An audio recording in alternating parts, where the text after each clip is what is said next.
लिए दे दिया, जिससे पवित्र लोग सिद्ध हो जाए और सेवा का काम किए जाए और मसीह की देह उन्नति पाए। मसीह की देह उन्नति पाए। क्या क्या काम दिए हैं? सुना क्या वचन? सुसमाचार सुना। वचन सुना किसने नहीं सुना?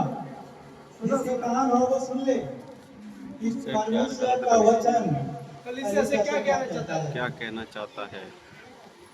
क्या क्या कहा? कुछ को भविष्यवक्ता नियुक्त किया, कुछ को भविष्यवक्ता नियुक्त किया और कुछ को प्रेरित नियुक्त किया, प्रेरिताई की सेवा दी और कुछ को सुसमाचार सुनाना, सुसमाचार सुनाना और कुछ को रखवाले कुछ को रखवाले और कुछ को उपदेशक, पास्टर, वॉचमैन। क्या होता है? वॉचमैन। पहले वॉचमैन, रखवाले। आप कौन सा काम करना चाहते हैं? मैं अभी 4 कामों की चर्चा की है 5 भी उपदेशक भी है। और 7वां उपदेशक भी है। तो 5 कामों की जो चर्चा की है उसमें आपको लगता है कि मैं ये काम कर सकता हूँ, मैं उपदेश कर सकता हूँ। जो हमने कहा मैं उपदेश करना, एक समझता हूँ कि परमेश्वर में वो काम मैं कर सकता हूँ। और कौन वॉचमैन का काम कर सकता है? वॉचमैन। अगर किसी को काम का जो डिटेल है अगर वो समझ में नहीं आता है तो मुझसे मिल सकते हैं, जोशुआ से मिल सकते हैं कि वॉचमैन में मुझे क्या करना पड़ेगा। किसी के घर पे जाके वॉचमैनी करनी पड़ेगी। भविष्यवाणी करने का काम कैसा होता है? मैं क्या भविष्यवाणी करूंगा? उसके लिए बहुत प्रार्थना करना पड़ता है। दर्शन देखना है किसी के लिए तो सपने में भी पता नहीं कौन से दर्शन में देखते हैं, पता नहीं मैं क्या दर्शन लोगों के साथ शेयर करूंगा, नहीं मालूम। तो ये जो काम है सुसमाचार सुनाना काम है, एक सबसे जो इजी काम है वो है सुसमाचार सुनाना। इसमें क्या है?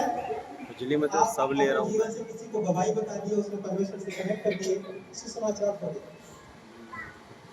लोगों को परमेश्वर के साथ जोड़ना, परमेश्वर की भलाइयों के द्वारा, परमेश्वर के वचन के द्वारा, परमेश्वर की शिक्षा के द्वारा परमेश्वर से जोड़ देना, ये क्या है? सुसमाचार सुनाना। तो आप लोग कितने लोग हैं जो सुसमाचार सुनाना चाहते हैं? सबसे ऊंचा मेरा बाकी लोग सुनना चाहते हैं। यस। क्योंकि यहाँ पे एक वचन हम देखते हैं आगे, मत्ती 25 का 35 और 36। इसमें बहुत सारे ऐसे मौके हैं जहाँ पर आप परमेश्वर का काम बड़े आसानी से कर सकते हैं। मत्ती अध्याय मत्ती 25, 35, 36। यस।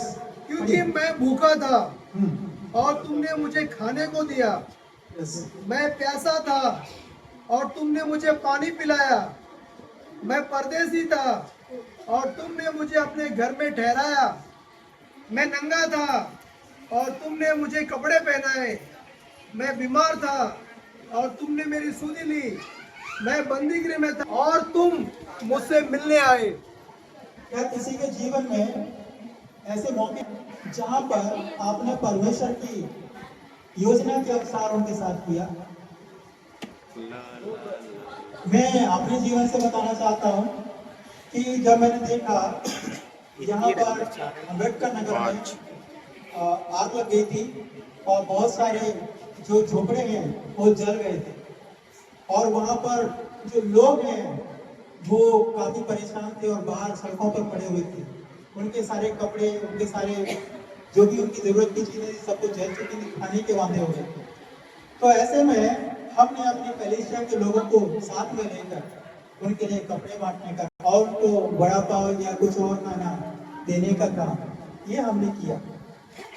तो ये काम करने के बाद हमें ये बात पूरी हो जाती है परमेश्वर की कि जब मैं भूखा था तुमने मुझे खाने को, जब मुझे जरूरत थी उस समय आपने मेरी सुधि ली। और वहां पर फिर हमने बस उतना ही काम नहीं किया, हमने परमेश्वर की भलाई को, परमेश्वर की अच्छाई को, परमेश्वर के प्रेम को उनके साथ बांटा। आमीन, हालेलुया। क्यों?